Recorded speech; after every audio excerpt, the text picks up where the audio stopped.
Assalamualaikum warahmatullahi wabarakatuh. Bertemu kembali dengan Bu Isti Khotimah. Kali ini kelas 12 mempelajari tentang sejarah kebudayaan Islam, sejarah masuknya Islam di Indonesia. Kompetensi dasar yang kita pelajari adalah menganalisis jalur dan proses awal masuknya Islam ke Indonesia. Yang kedua, menganalisis sejarah kerajaan Islam di Indonesia. Baiklah, marilah anak-anak kita pelajari teori tentang sejarah masuknya Islam di Indonesia. Teori tentang masuknya Islam di Indonesia ada beberapa teori, diantaranya ada teori Gujarat, teori Mekah, teori Persia, teori Cina. Nah, marilah kita bahas satu persatu dari teori-teori masuknya Islam di Indonesia. Yang pertama adalah teori Gujarat. Dalam teori Gujarat ini dikatakan bahwa Islam masuk ke Indonesia abad ke-7 Hijriah atau 13 Masehi. Pembawanya berasal dari Gujarat, India. Sebagai buktinya adalah nisan pada makam Malikus Soleh.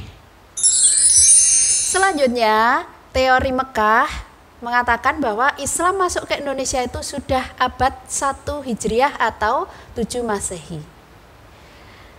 Teori ini mengatakan bahwa Islam yang masuk ke Indonesia berasal dari Arab, Mesir. Yang ketiga adalah teori Persia, pembawanya berasal dari Persia, sekarang adalah Iran. Nah, di antara contohnya tentang peringatan 1 Muharram di Indonesia. Yang keempat adalah teori Cina. Orang Cina sangat berperan penting dalam penyebaran Islam di Indonesia. Ketika saat itu Islam awal di Indonesia disebarkan oleh Wali Songo. Seorang wali yang berasal dari keturunan Cina adalah Sunan Ampel dengan nama asli Bong Swiho. Juga Raden Patah nama aslinya adalah Jin Bun, ini berperan penting dalam penyebaran Islam di Jawa. Baiklah anak-anak sekalian, masuknya Islam berarti dapat disimpulkan ke Indonesia ini sudah sejak abad 7 Masehi dan berasal dari Arab. Selanjutnya, jalur apa sajakah yang dilalui, yang dipakai dalam menyebarkan Islam di Indonesia? Mari kita lihat satu persatu. Yang pertama melalui jalur perdagangan. Mula-mula pedagang datang ke Indonesia dan menetap di wilayah tersebut, lama-lama membuat pemukiman dan menyebarkan agama Islam. Yang kedua, melalui perkawinan. Saudagar yang datang ke Indonesia menikahi wanita pribumi, kemudian akan menjadi erat hubungannya, apalagi kalau yang dinikahi adalah putri seorang tokoh, raja, adipati. Kemudian melalui jalur pendidikan bisa dilihat bahwa Islam menyebar ke Indonesia. Dilihat tempat-tempat pendidikan di Indonesia seperti di Aceh. Ada di Aceh itu namanya Munasah, Dayah, Rangkang. Di Sumatera Barat itu ada surau. Di Jawa ada pondok pesantren, itu diantaranya. Sedangkan dai yang berperan penting saat itu ada Datuk Ribandang dan sebagainya. Kemudian melalui jalur kesenian, Islam sangat berkembang di Indonesia.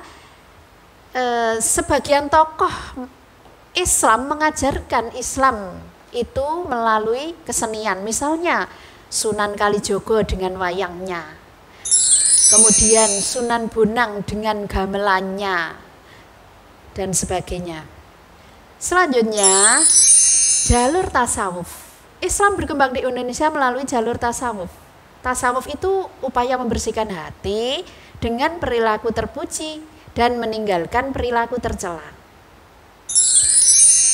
Nah, tokoh tasawuf dapat kita cari ya. Tokohnya antara lain Syekh Hamzah Fansuri, Syekh Nuruddin Araniri dan sebagainya. Kemudian berkembangnya Islam di Indonesia itu melalui kerajaan, pendirian kerajaan, kesultanan. Masyarakat muslim yang telah terbentuk tadi kemudian mendirikan kerajaan. Misalnya di Sumatera ada Kerajaan Samudra Pasai, ada Aceh Darussalam, ada Malaka.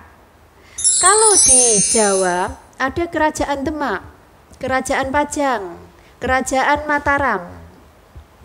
Selanjutnya kalau di Kalimantan ada Kesultanan Banjar. Di Sulawesi ada Kerajaan Goa, Talo. Dakwah yang dilakukan di sini dilakukan oleh mubaligh dari Sumatera, dari Jawa, dari Malaka. Selanjutnya kalau perkembangan Islam di Maluku dan Papua, ini ada Kerajaan Tidore, Ternate. Ya. Nah, itu tadi pendirian kerajaan. Kemudian sekarang kita bahas anak-anak tentang pengaruh Islam terhadap peradaban bangsa Indonesia. Apakah ada pengaruhnya? Kita lihat. Ada, tentu saja ya. Bidang arsitektur dan seni. Kita lihat di Indonesia banyak khot, kaligrafi dipelajari. Arsitektur masjid. Kemudian dalam sastra dan bahasa. Kita lihat ada suluk, tasawuf, hikayat, babat. Nah, kemudian dalam bidang pendidikan ada pesantren-pesantren yang sangat banyak di Indonesia. Sangat banyak kalau dihitung tidak selesai ya. Kemudian kalender yang dipakai di Indonesia selain kalender Masehi juga kalender Hijriyah. Kemudian dalam bidang sosial ini yang terakhir. Tidak menampakkan sistem kasta. Jadi Islam di Indonesia tidak menampakkan sistem kasta. Baiklah, anak-anakku sekalian, itu saja. Besok kita bertemu pada materi berikutnya, dipelajari modulnya, jangan lupa ya. Wassalamualaikum warahmatullahi wabarakatuh.